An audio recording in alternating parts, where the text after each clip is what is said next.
Well, I think, we wanted it to feel almost like virtual reality in space. We wanted it to feel like you are there in the capsule, you're seeing what Neil sees, you're hearing what he hears, you are being launched into space, you are walking on the moon.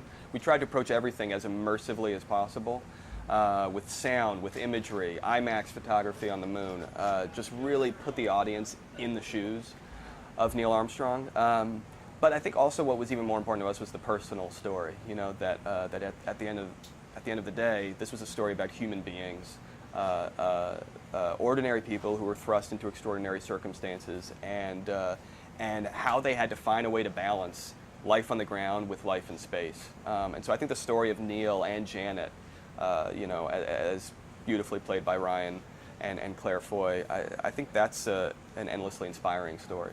But I remember actually, even during the process of making this movie, every time I'd look at the moon, it seemed to speak to me in a different way than it had before. I think it has something to do with learning just how hard this enterprise was, realizing that I'd almost taken it for granted, that people had walked on the moon.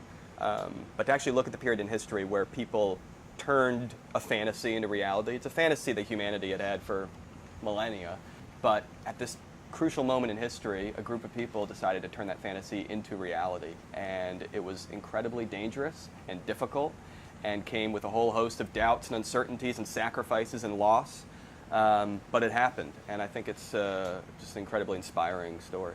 They were this couple, had a lot in common, but also in many cases it was almost as though they were forged by various ordeals that they went through. I mean, I had no idea before I started researching this movie that Neil had lost a daughter. Neil and Janet had lost their daughter right before Neil joined the astronaut program.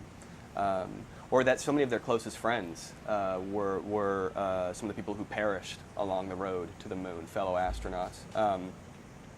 Or the brushes with death that Neil himself had had, and how Janet had to deal with those on her end. I mean, just the sacrifices that they as a couple and their family as a unit had to go through during this sort of 8-year period that the movie covers. It's just, it was sort of eye-opening for me.